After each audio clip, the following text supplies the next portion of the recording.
All right, it's a Monday here on the Positivity Report. I am, I feel like it's often that I'm alone here on a Monday. It's just me and Akaika Shively over there on the ones and twos, fresh off his fishing trip. You saw that big smiling hunk with his fish out there in Newport, fishing off a jetty, the only one to catch a fish in over 4 hours.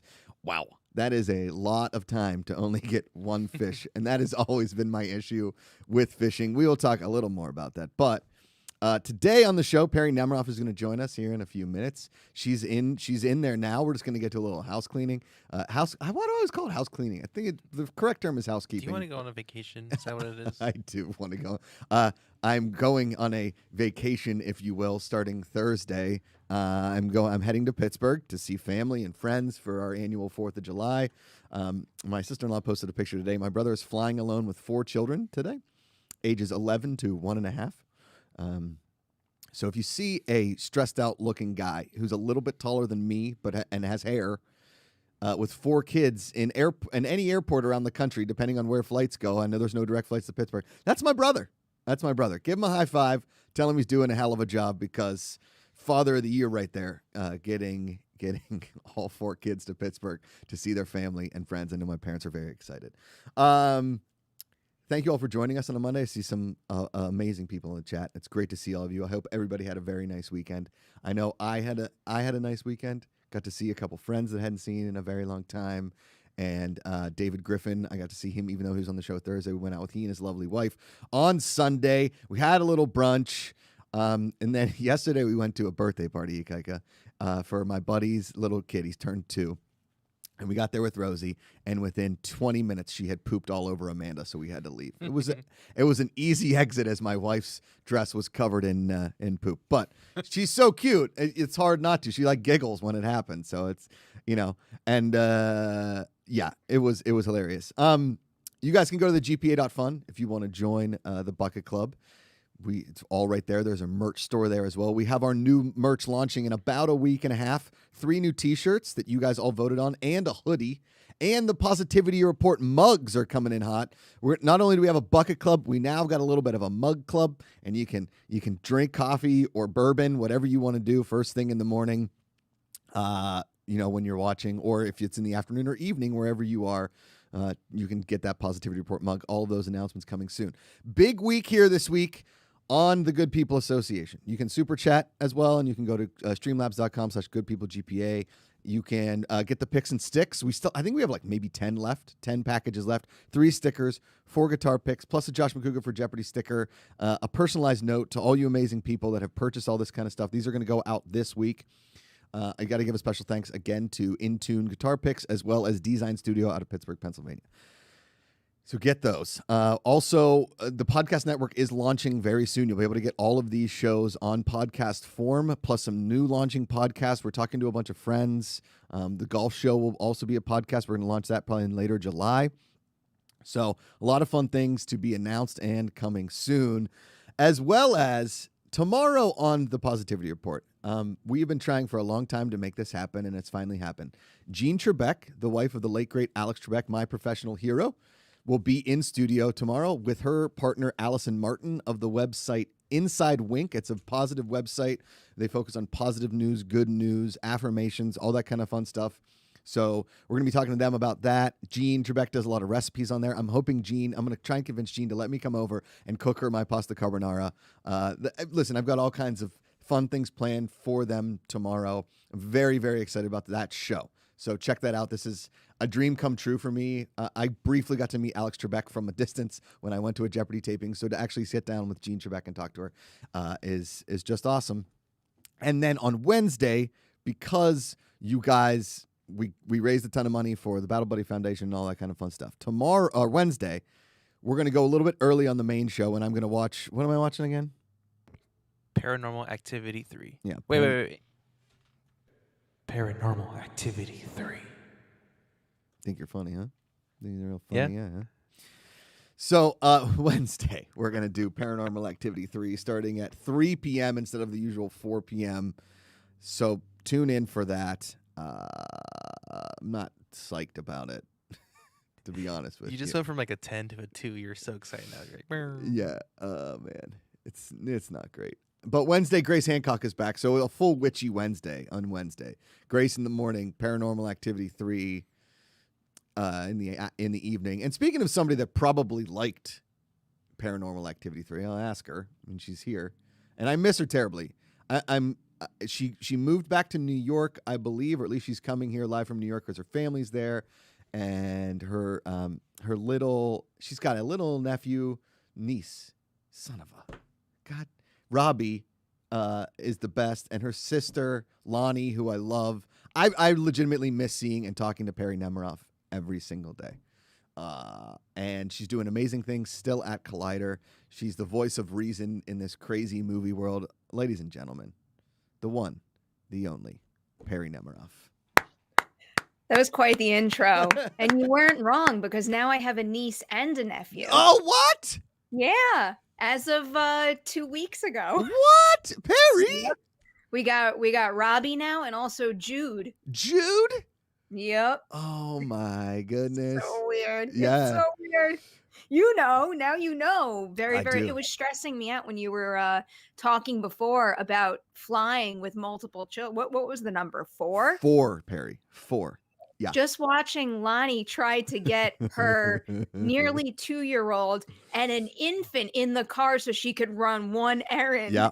Mm-hmm. It is the most stressful thing I've ever seen. Because Robbie's a little over 2 now, right? Or 3? She's just under. She's going to turn 2 at the end of July. 2 end of July. Okay.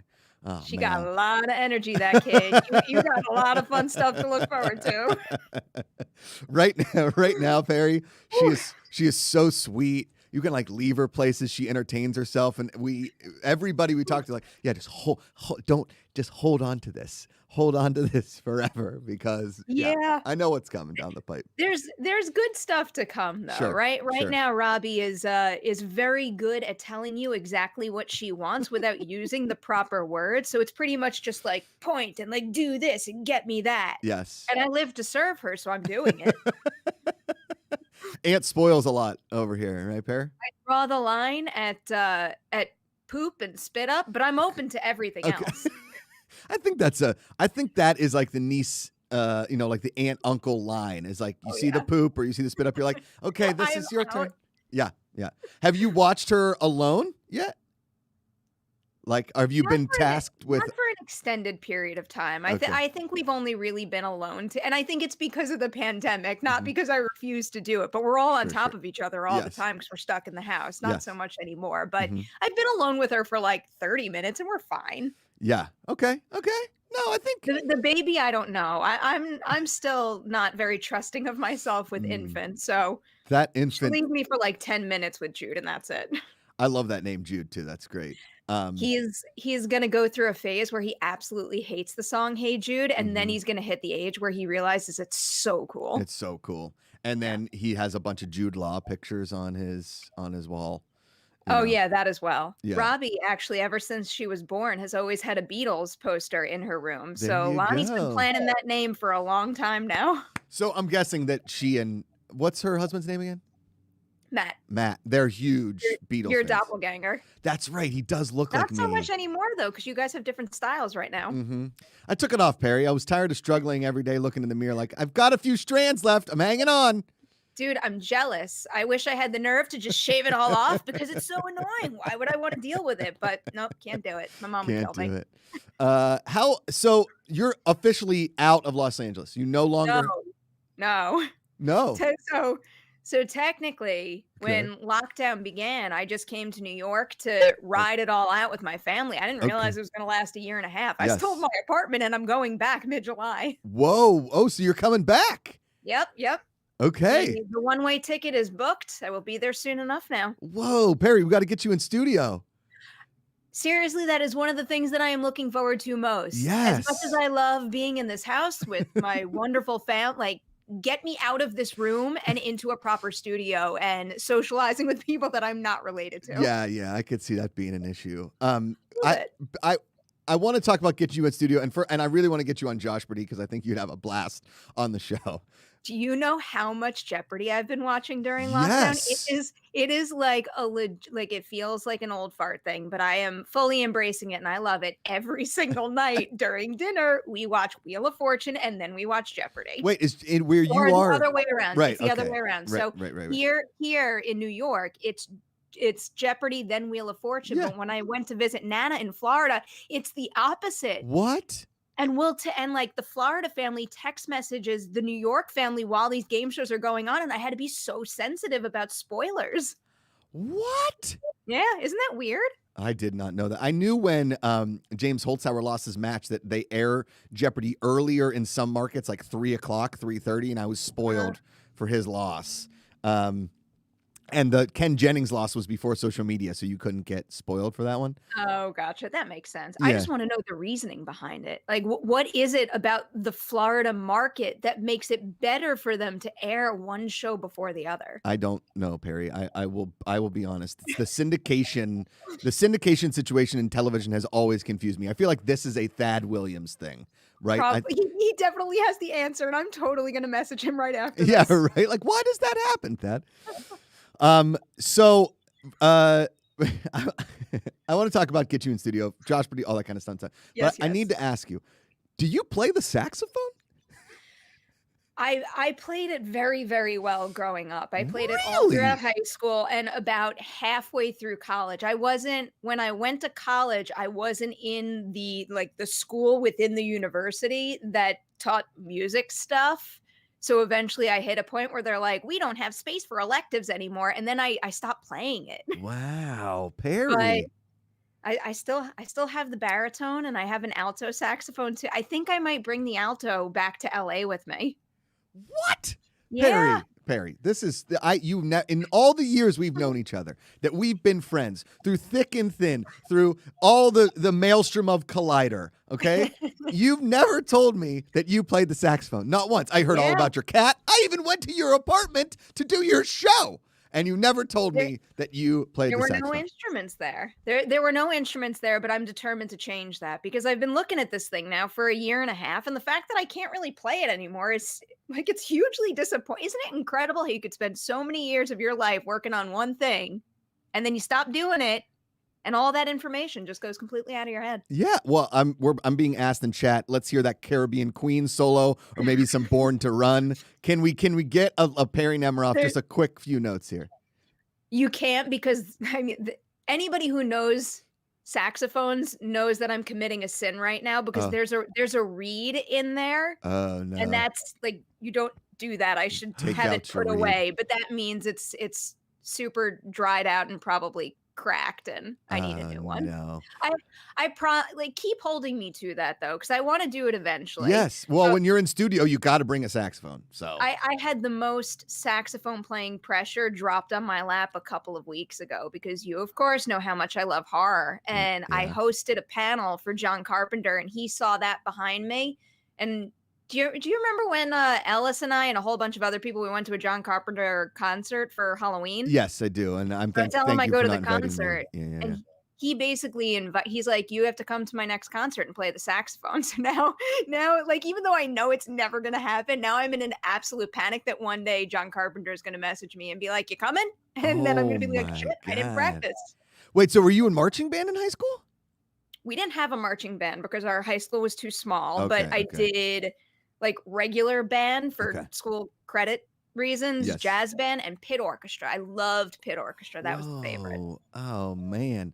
Okay, so here's my saxophone story. So I took my whole life. I took piano lessons, and I believe Hawaiian Hunk. By the way, Perry, you have yet to meet Ikaika Shively. He's the best. He's our technical engineer. He's the Hawaiian Hunk, the Great Hunkino, the Prince of the Islands, Aloha Friday. I believe you played the trumpet. Yeah, I played the trumpet for 7 years. Trumpet for 7 years. Again, like you, Perry. If I try and pick it up, I could maybe play a few notes, but you have to get your lips back to play. You got to get your lips back to play, is what he says, Perry. Okay. Yeah. Where's Grace?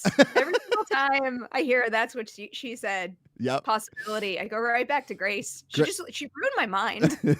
You get the Grace, that's what she said, or the Ken giggity. Like that's the Ken. Ken says giggity. Grace says that's what she said.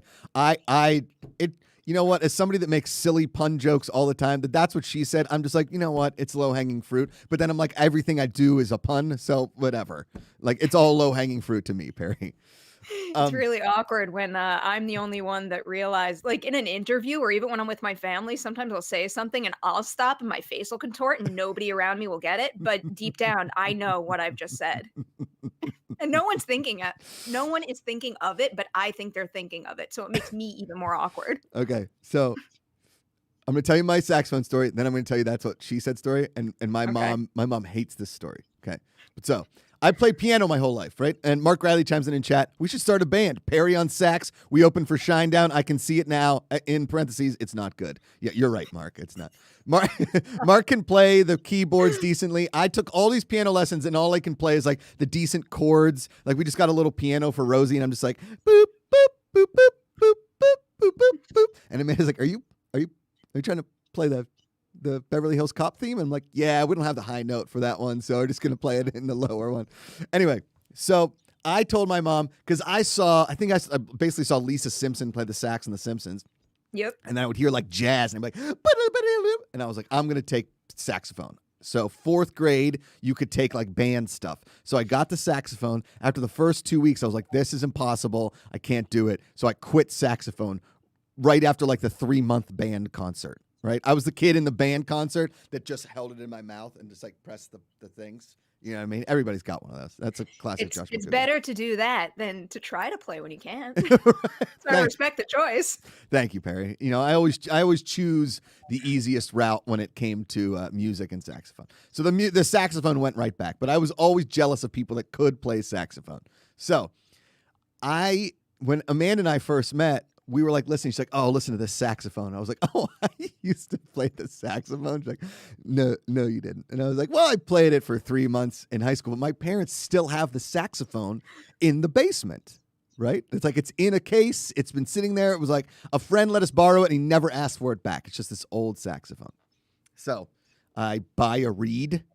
And I put it in the saxophone, and it was just as bad as I remember, Perri. It was brutal. You need to start a little duet with my sister who played the flute in high school. And no. My God, Lonnie was a wonderful student. She would study like crazy, and that applied to the flute too. In 4 years, she never got any better at the flute. It always sounded the same. Lonnie. No, it's I would see people play these wind instruments and they would try and describe it to me. My head just couldn't equate it. I couldn't figure it out. My fingers were the only things that could play music. That was it. Well, that was like the same thing with me and it was the cello, because when you're like a teeny tiny child in school, you're only allowed to play string instruments, and I was not happy in those classes. But then when I found the saxophone, I'm like, I get it. Yes, I get it. So Perri found her love in the saxophone. Our buddy Kingsport Cow chimes in with a super chat. I want to see Perri playing sax in the rain, sort of like MacGruber. I believe MacGruber is one of Perri's favorite films, and it's a film, Perri. It's not a movie. It's fun. It's not my favorite. I love when I throw something at you and you give me that classic Perri face, though. Yeah. Because of you, anytime I make that face, I think of you. Sorry for getting in your head like that, Perri. Sorry for that. What was I going to say? Oh, all right, we were talking about saxophone, and then we were talking about getting you in studio for Joshberty. Yes. I think you would like Joshberty because it's the easiest game show and the fastest game show on the internet, so you don't have to like study anything, any of that kind of stuff. Also, I do like game shows. You do. I mean, you did that Jurassic Park Schmodown. That was very entertaining. I like game shows where I know, like deep down to my core, I have a chance at winning. Makes Not sense. Like it's a crapshoot. Yeah. But now you've been watching all this Jeopardy. You're like getting stronger. I'm not half bad. I mean, it's totally dependent on the category. It's like if you give me something history or geography related, odds are I'm going to get nothing. But if there's anything that's even like a foot in the pop culture world, I feel pretty good about that. Yeah, I'm with you too, because it's very general when it comes to the pop culture knowledge. Like my nightmare is getting on Jeopardy, and it's like Russian literature, American authors, European geography. I'm like, oh god. There's no way I'd ever audition for Jeopardy, but I am going to do this before I fly back to LA. I am 100% sending in an audition tape for Wheel of Fortune. I think you should. I think that's very smart. I'm pretty good at word puzzles. Yeah. I feel really good about my chances, except for the fact that I feel like I'd be the jerk who would get on the show and then just spin bankrupt the entire time. Yeah. Yeah. Never gets to play. That's my nightmare. Is I get on Wheel of Fortune and I spin that thing because you notice when you start hitting bankrupt, it lands on bankrupt with you all of the time. Every time. It's fixed. It's totally fixed. This feels like really geeky Wheel of Fortune knowledge. I'd be the one who could solve the crossword puzzle, but like be a moron in the moment and say "and." Have you ever seen that? Mm-hmm. Mm-hmm. It drives me nuts when people do that, and I yell at the screen when they do it. But that's something that I would do because of the lights and the nerves. Read the puzzle. Yes. Read the puzzle. Just read the words, and that's it. Really tough. But like we know, when you get under the lights, Perri, sometimes things get a little tense. Anything can happen. Get a little tense. All right. So I got Jean Trebek coming on the show tomorrow with her business partner, Allison Martin, which is really fun. Your favorite guest host thus far on Jeopardy, and tell me why it's not Katie Couric, because it is Katie Couric. Katie Couric is the correct answer, but you know. She was my favorite.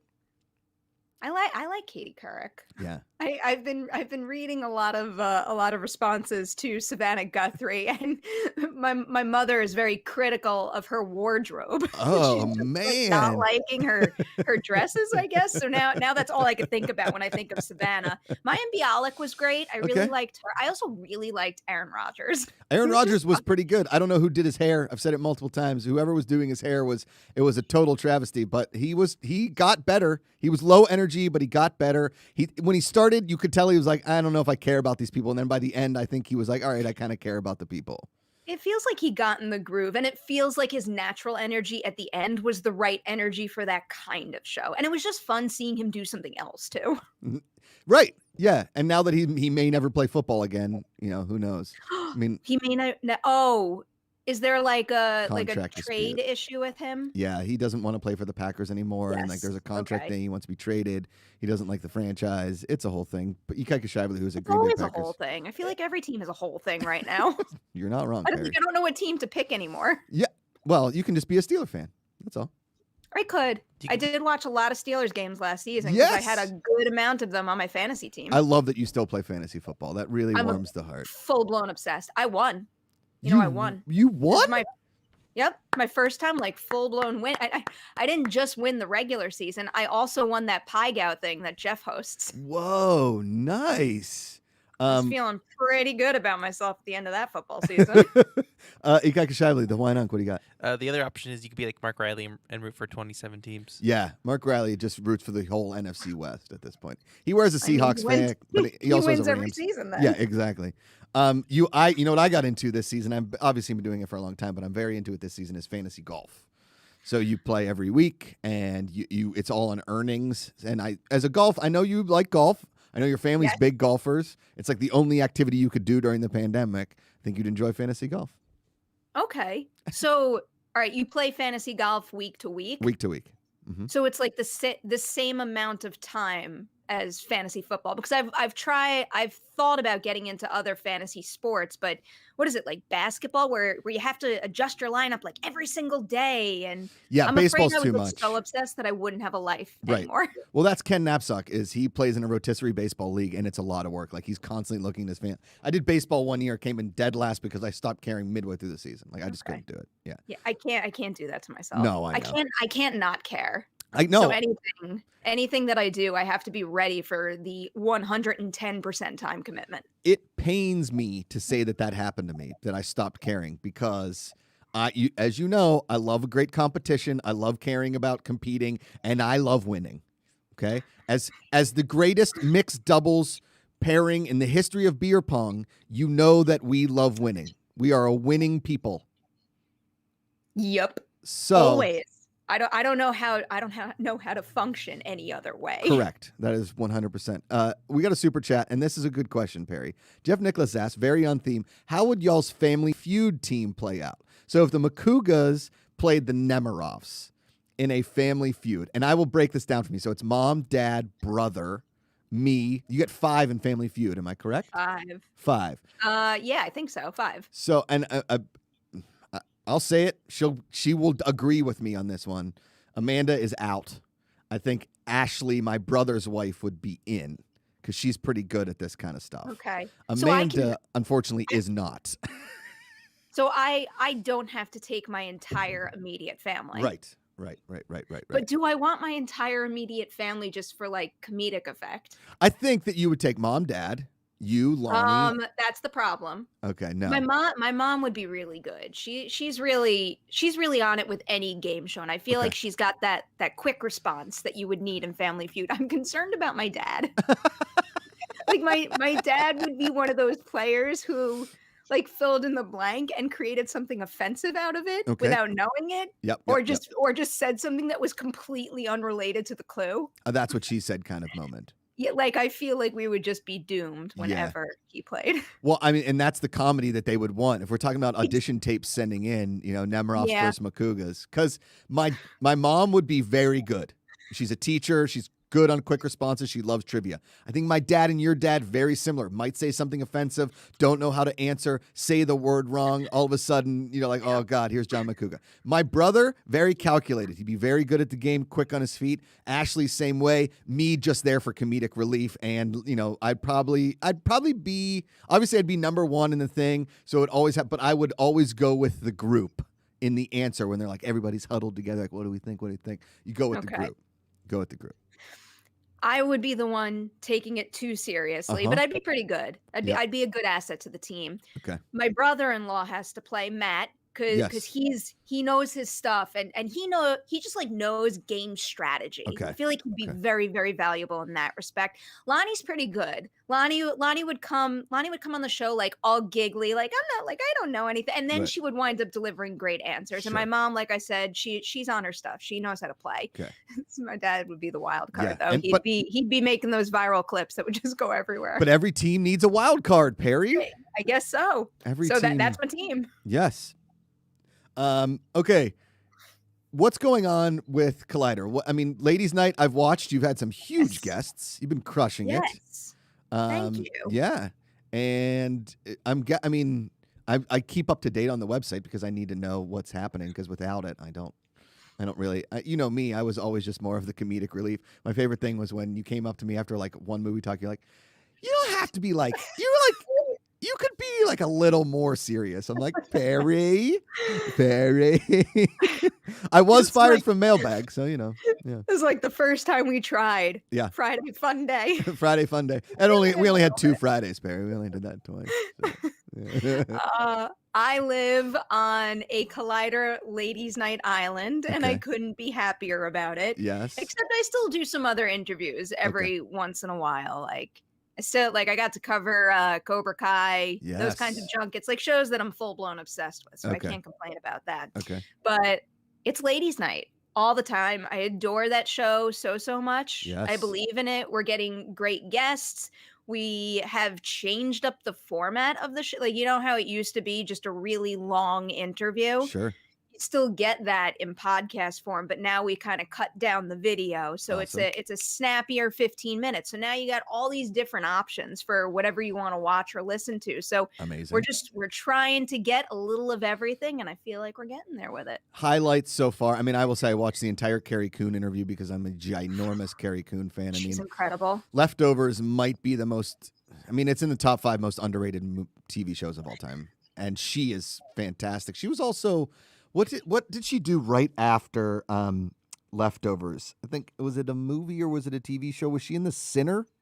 That's not right. The Sinner. No. I only ever watched the first season of The Sinner. I think she was in season 2 of The Sinner, and she was great in that as well. Yes. Hold on. I might have missed out on that. She's great in everything, though. It's like even the movie that she was promoting when she came on the show, it wasn't really my favorite movie, but there was no denying that she just delivers jaw-dropping work in it. The Nest. Yeah, okay, The Nest. It's not a pleasant movie to watch.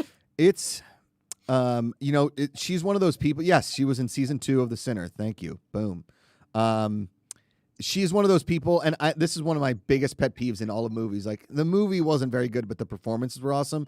Here's the thing. I'll watch Carrie Coon. Even if the movie kind of sucks, I'll watch her. The Nest doesn't necessarily suck. Okay, it was not for me. Okay, got it. Is it about the Nest cameras and like where they are in your house? That sounds like a horror movie that I would like quite a bit. Come on, I'm Perri. very into screen life horror. Come on, give it to me. Have you seen this Paranormal Activity 3 movie? Yeah. I'm excited that you're watching it. I think that Paranormal Activity, the franchise, has a bad reputation because the movies after 3, not including the marked ones, are not very good. Okay.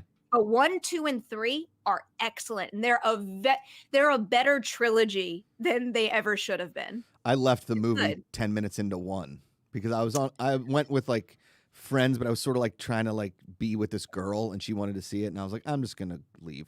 You guys can meet me at the bar at the ArcLight. I'm not going to sit through this movie. You know how much I want you to watch horror movies that I love. I give you a pass on that Paranormal Activity movie because when that came out, that was one of the first movies in a really long time that, had me laying awake at night expecting to see the bathroom light randomly turning on down the hallway or something. That definitely got in my head a little. See, this is the shit I'm talking about, Perri. Like, now I have enough trouble. Oh, God. See, if you're getting scared, I'm going to be. Yeah. Oh, man. It's not as much the case, I think, with 3, though. But I wonder if that just comes from me having known the mythology, where my head was at that point, having seen 1 and 2 so many times over. You need like a fun campy slasher movie. Well, they made me watch that stupid Poltergeist, which was the new Poltergeist. No, the or old original one, the one with Greg T. Nelson. Oh, the original one. Yeah. I love Poltergeist. That was one of the first horror movies I ever saw. That movie is terrifying. You should watch Killer Clowns from Outer Space. That is the first horror movie I ever saw, and at the time I did not realize it was a horror comedy. But it is. Well, they during Halloween Horror Nights, we had to walk through that stupidity. That was one of the best mazes of that year too. Yeah. I like this pun from Michael Kelter, Paranormal. I like that. Paranormal.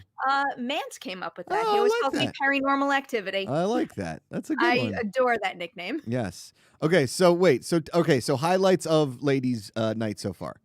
Oh my God, so many. I feel ridiculously because you know how much I love the interviews. Yeah. Very, very scared when we all went into lockdown. And I know there's more important things in the world, but work is my life, and I'm okay with that. I like it that way. Yes. I was very nervous to not have my work that I love so much in my life, but they pivoted. All those folks who run the junkets, they pivoted into virtual interviews so quickly, and I'm so grateful for it. Yeah. Highlights would probably be the Naomi Scott interview. Right. Okay. Very, very good. And I'm not saying that to give myself credit, just because she is an utterly delightful interview. She is just like so like bubbly and just like giving with information. She just talks about everything so passionately. And I think we were talking for like 90 minutes when I had booked her for something like 45. I could have gone on for hours with her. She was a very, very good one. And what was that for? Was that to promo something, or was that? It was actually really good. It's for a podcast series that she did called Soft Voice. And I don't really cover podcast series, but I listened to it, and it's great. It's really, really good. She's in it. Bill Powley's in it. It's a scripted podcast. Yeah, scripted podcast. Those are always tough for me too. I find those hard to listen to. I tried to listen to one. We tried to listen to one in the car, and we couldn't do it. I think there's that's like a 2 type of people thing. It's like you can either do that or you can't. Yeah, I was listening to a lot of audiobooks back in LA, like whenever I would run or drive in the car, but I've completely stopped listening to audiobooks since I've been here. I listened to we used to listen to audiobooks as a family driving to vacation in the summertime, which was always very fun. That's very wholesome. Yeah, it was a very wholesome family, Perri. We weren't allowed to, That was like the exact opposite of my family. My dad had one of those super old school, like a box TV thing that used to sit on the center console, and he would take VHS tapes and make these little, like, I don't know what they're called, like the little tapes out of them. Like we'd be sitting in the car watching, I don't know, Jurassic Park or Scream going on a family road trip. With a 1 year we had one of those conversion vans. My dad was a car dealer, so we got it off the lot, and it had a TV on it. And the only VHSs we brought, I think, were like Goonies and Jean-Claude Van Damme's Lionheart. And after the second time we watched Lionheart, my dad's like, all right, enough of that. We're listening to books on tape. So we went back to the books on tape. This all makes too much sense. Yeah. Okay, so Naomi Scott. Any any parts of any of the interviews that kind of like blew your mind a little bit? Because you're very good at your job. I mean, if anyone saw the clip about Game of Thrones from the Hannah Waddingham interview, that was an interesting discussion. She was also like an especially good interview. She is just like oozing with energy. And you watched Ted Lasso, right? Yeah. Oh my God. It's the best show on TV. Lasso is incredible. She's so good in it. But when she was talking about her experience on Game of Thrones, it's just like a really interesting conversation because I don't know. I think about this all the time, no matter what the role is or what it calls for. Just the idea of an actor completely giving themselves to a character who might be in a really, really dire situation. It's like, where do you draw the line between fully embracing that, but having some distance between you and something that could stick with you in a traumatic way? Yeah, dark, traumatic way. Yeah, that's that's why I was thinking like the method acting thing is so sometimes just irresponsible. I get it and we appreciate your performances, but to a certain extent, I mean, people have been mentally scarred from roles that they've done, and that's insanity. Yeah, I give actors a lot of credit. Ultimately, I guess it's their choice, but I would hope that there would be people around them prioritizing safety, whether it's physical or mental safety above all else. Yeah, and I think a lot of times the mental safety is the first thing to go, unfortunately. Yeah, it's scary to think about, but I understand that. Even when you think about just like us as viewers watching things, when something burrows its way into your brain, it could be stuck there. Are you trying to like make the Paranormal Activity 3 callback here, Perry? Like a little bit. Oh, man. Perry, I got a daughter now. I can't be having night terrors and keeping my daughter awake, though she is out of the bedroom and into her crib now. Have you seen Paranormal Activity 2? Perry, are you fucking kidding me? I feel like, as the father of an infant, don't see Paranormal Activity 2. There are 2 like young girls in 3 though, and wait, I don't think it would necessarily. I don't know. Do they lose a baby in 2 or something? There's a baby involved in some of the scares in 2. And 3, it's 2 young girls. I guess they're between like 5 and 7, maybe. What the hell is this movie that you're making me watch? There's some qualities about Paranormal Activity 3 that feel maybe a little more playful, like the way that they move the camera and stuff. So that might not make it as scary as the first and second. Man, oh man, oh man. All right, now I'm remembering what 3 is. Yeah, you're gonna have fun with that one. All right, shut up, all of you. It is very good. Okay, you know what? We got a quick super chat, and then we're going to play a little Nemiroff, Nemiron for old times' sake. Oh, yes, Perry. I missed this game. Kingsport Cal chimes in. Perry, best memories of the Schmo crew on set? I'm guessing for movie talk or anything like that. Oh, my. You can just say many. Oh, so many. So many. The first one, whenever I think back on Collider memories with the whole team, the first one that always comes to mind without fail is, you remember when I hosted the Cobra Kai Comic-Con panel? I do. Yeah. I was this goes to you too. I was so excited. I was so nervous. That was like the biggest thing I had ever done. Sure. And before the panel, you were kind enough to go through all my questions with me and give me feedback. And that was invaluable. Sure. And then after, Haley, Thad, and Dorian had come with me to the panel. I think Haley was backstage with me, and then Dorian and Thad were watching in the audience. And then right after I got off, they were just so genuinely like kind and happy about how well it went. And like, when someone's just like, oh, like, good job. And yeah, it feels but was it a good job? Yeah. Like their excitement felt so pure. I'll just like never forget their reaction to that. Yeah. Good. And how much it meant to me. Well, hey, you crush your job, Perry. You're very good at what you do. And keep crushing it on Ladies' Night. I look forward to all of that. And you getting to work with Thad more often is, I'm jealous. He's my buddy. I miss him. Thad is the best. He's the best. Okay, let's play some Nemiroff, Nemiron. You ready? Yes, please. Okay, here we go. Nemiroff, never on. Nemiron, never on. Nemiroff, Nemiron. An old Superman like Logan, okay, in honor of our buddy, the late great John Schnapp, an old Superman movie starring Nicolas Cage. Like somehow the Earth has been infected with kryptonite, and Superman can age, and now he's old, and it's Nicolas Cage. Why'd you start with such an easy one? Okay. Nemiron. Okay, good. Oh, man. Yeah. That sounds cool, right? I just came up with that. It really does sound cool. Yeah. I mean, I'm down for Nick Cage doing his thing in pretty much any movie right now. I told you the Nicolas Cage on the plane story, right?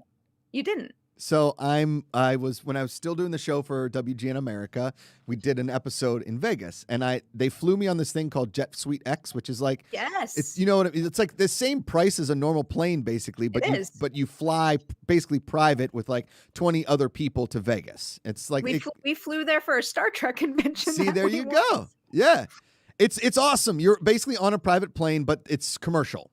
It's weird. It's like, it's a cool thing. You go in this private hangar. It's awesome. Sometimes it's even cheaper, actually. I know. It's out of Burbank. They take your car. It's great. And so I get on the plane early, and the best thing was that she was like, "What would you like to drink?" And I was like, "Oh, I drink Jack Daniels." And she said, "Oh, would you like a double or a triple?" And I was like, "What?" Well, clearly, my lady, I will have a triple. Thank you so much. So the plane is like, about to take off, and on walks Nicolas Cage, and he's dressed in like all black leather with a black leather cowboy hat. And we made eye contact, and I was like, "Oh man, it's friggin' Nicolas Cage. This is insane." So, the plane lands, and I get off, and I'm like walking a little bit slower, and he gets off, and he walks by me, and I said, "Mr. Cage, just real quick, I want to say I was good buddies with John Schnapp." And he stopped, and he said, "That was a really cool documentary. What a really cool guy." And I was like, "Thanks, man." And he walked away and like got in his car. And I was like, "Maybe, you don't want to ask me for a ride? You can't drop me off oh, never mind. All right, see you, Nicolas Cage." I've never heard that before. I love that story. I'm really so glad cool. you shared that. It was cool. All right, Nemiron, a live action Hamilton. Like not on the stage, but like in the Heights, but live action, so that we finally get like the Hamilton movie that we've been promised. Oh, definitely Nemiron. Okay. And I think they're going to do it. Okay. I feel like they had so much success with that Disney Plus release that it would be silly for them not to want to make more. Right? Did you like In the Heights? I did like In the Heights. Okay. I liked it quite a bit. All I just wish more people saw it. It feels like it didn't have as noisy of a reaction as I thought it was gonna. Well, it doesn't have the same, the following that Hamilton did, even though listen, I've seen them both. You know me in musicals, even these rap musicals, I'm like, oh my God, this is exhausting. It's so long. But I enjoyed In the Heights more than I enjoyed Hamilton. It doesn't have the same following, you're right. I also think the stars kind of aligned for the Hamilton release on Disney Plus because of like the state of the world and what we were in the middle of and what we needed at the time. Whereas In the Heights is kind of caught in that weird middle ground of, hybrid release. Are we going to get out and see things in the theater? Are we going to stay home and watch it on HBO Max? Are we not going to do anything and we're going to do outdoor activity? There's just so much going on right now. I hear you. That gets with your one of the last questions. We'll get into that because I know you're very passionate about it, and I'm still working on my idea for the Josh Macuga show. I know what you're getting at. Yeah. Okay. Nemiron, Bad Boys for Life.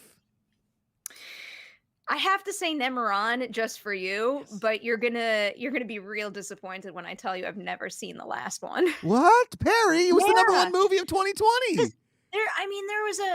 I feel like, I know why. Because what always happens is when we go to the Sundance Film Festival, any of those movies that come out at that time of year, I always wind up missing them. And then I fail to catch up on them. And I think, what was that? End of January, right? Correct. Yeah, it's right around my birthday. Yeah. All right. I got to fix that, though, because I've only heard the best things. Perri, it's on HBO Max, I think. Is it? It's one of them. I mean, it's out there. It's fantastic. No excuse. And I mean, obviously, I'm very partial to the whole franchise, but it's the best, like, really long follow-up to a movie we've seen maybe ever, because the Zoolander 2 was a disaster, Dumb and Dumber 2 was a disaster, like all those movies that waited, this Coming to America 2, I finally sat down and watched part of it this weekend because David Griffin said it was so bad. I was disappointed by it. Like, I was like hurt. My feelings were kind of hurt by it because I loved the first Coming to America so much. You know what should change that trend or follow in the footsteps of the latest Bad Boys? What's that? Scream 5. Are they doing that? I mean, there wasn't as big of a gap because we had Scream 4 in 2011, but yeah, 2022. Whoa. Are you excited, Ikaika? Ikaika Shive is a big horror guy, yes. too. Okay. All right. I'm so excited for that movie. I have so much faith in those directors. Here's a good. I think you saw this. You saw Ready or Not, right?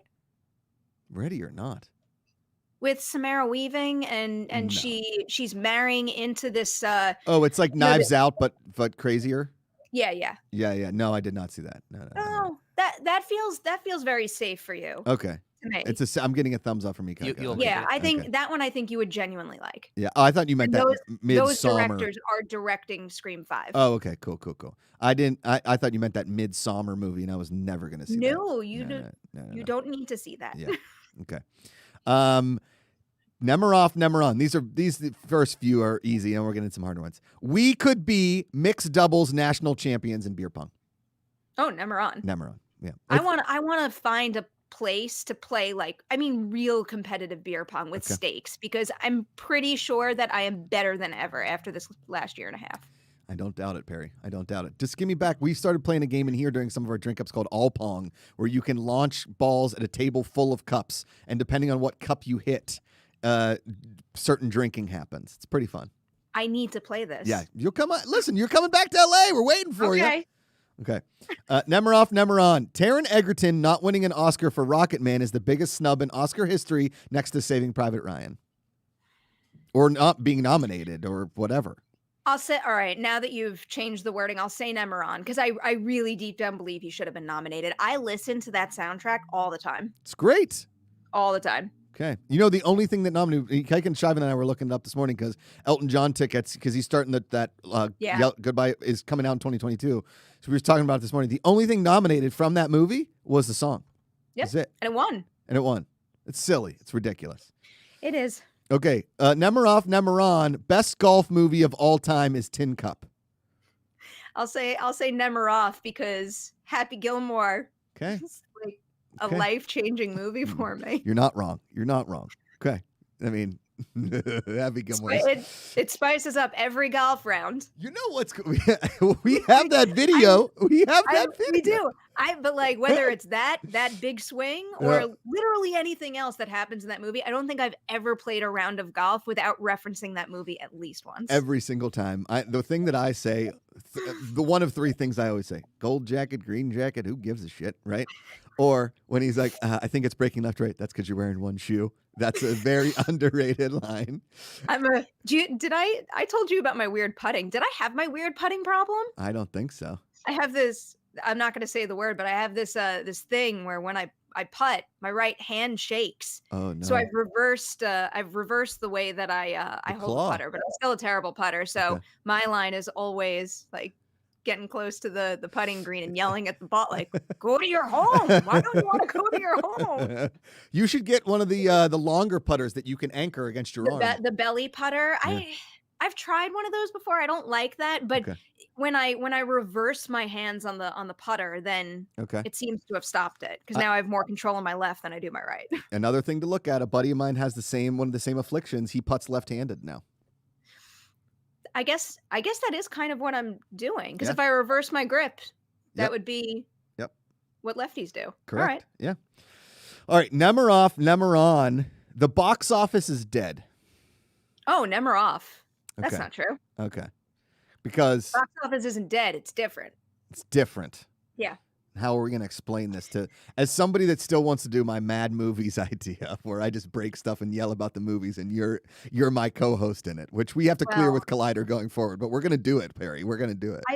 I feel like your idea for a box office show is probably better off than what I used to do, because I haven't done box office predictions in a year and a half, and that was a movie that was a show I did without fail every week for so long, and I can't do it anymore because all of my predictions were so reliant on past trends. Right. And now not only are the latest past trends not applicable anymore, but who knows what's going to happen? I feel like the pandemic just accelerated the path that we were already on in terms of, theatrical versus streaming wars. So none of my data and stats and trends from before apply now. And I don't know if they're ever going to apply the same way. If the movie theaters, as we know them, within the next 5 to 10 years start to disappear, do you think that putting indoor Topgolfs is the way to go in those old movie theater spaces? Well, that's a very good idea. I knew it. I don't think they're ever going to disappear. I think we definitely sadly lost some theaters during the pandemic for a multitude of reasons, not just because we're in this phase where theaters are going away, but I don't know. I'm still of the mind that I have a feeling that movie theaters are going to wind up being mostly for the biggest of the big releases, and then some of the smaller releases are going to be on streaming platforms, but we still have some, boutique theaters out there that are going to show the smaller things. All right. Okay. Perri Nemiroff, always a light of positivity. All right. Let's do. I believe it. These last four we'll do quick because I know you got to go. Okay. Nemiroff, the best movie of 2021 so far is F9. Nemiroff. No. The best movie of 2021 for me so far, I think, is A Quiet Place Part 2. Okay, Quiet Place 2. Okay, got it. I did like F9 quite a bit, though. I'm gonna take the baby, and Amanda's gonna go watch Quiet Place 2 by herself. She really wants to do that. Okay. I highly recommend it. Nemiroff, the best movie in the last 5 years, in your opinion, is Booksmart. Man, I want to say Nemiron so badly, but do I have to say Nemiroff if it doesn't reflect my yearly rankings? I'm going to cheat. Let's just go with Nemiron. I love that movie. I know you do. Okay. I love it. Nemiron, horror movies are the worst. Couldn't be more Nemiroff for this one. Okay. And finally, Jurassic World is the same movie as Jurassic Park, but with bigger stuff. Oh, Nemiron. And I think that's an appropriate description, and I also think that's what they were trying to do. Okay. All right. Success. Perri Nemiroff, I miss you. Can't wait to see you back here in LA. Come into studio. You're welcome here anytime. 2 weeks. 2 weeks. Anytime. Give those nieces and nephews hugs for me. Tell Lonnie and the family I say hello. Listen, I'm just waiting for my invite to New York to play golf with your parents. I'm just sitting here waiting. That's all. Well, Pittsburgh is a little bit of a drive, but if you want to do it. It is. It's a hike. Come on over. I have like 945 family members to see in 3 days, Perri. It's so many people. Anytime you want, though. That offer still stands. I love it. Perri Nemiroff, stay safe out there. We'll see you soon. Of course. Thanks for having me. Bye, Perri. Perri's the best. Thank you all for tuning in. And Kingsport Cal comes in with a super chat. My liquor guy is looking into Boone's Bourbon. I like that he's got a liquor guy. I'm a fan of this. Thanks to everybody that has been tuning in all episode. Really appreciate Perri taking the time with us, miss her. Let's do some videos that make me smile, and then we can get out of here.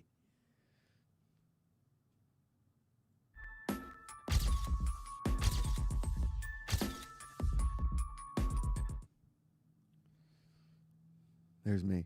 All right. Is this real? Or is this a giant croc? It might be a bigger croc, but it's still a really small puppy. I mean, and it's like perfectly dude, that's not a small puppy. That is miniature. That is a miniature thing. No, it's a really small puppy, but it might be a bigger croc too. Look at the size of this little thing. It's the cutest thing of all time. It has like actual personality already. Look at it. It's like what is happening here?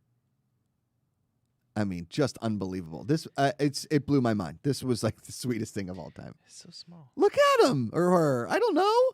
It's the cutest thing ever. All right, what's next? All right, look at this dad. Boom. Got twins. He puts the visor on with his wife's face. He puts the boobs through the shirt. It's working. They're staring at her. Look at it. This is really good dadding right here. I mean, this is going full on, because when you have twins, you got to just figure it out, man. You got to figure it out. Holy cow. Just genius. Was this the last one, or we have one more? I have one more. Yes. What? I have a dad joke for you. What? What sound does a witch's vehicle make? What? Broom, broom. She liked it. She liked it. Sorry. Hey, Shane, I have a joke for you. What is it? What's brown and sticky? A stick.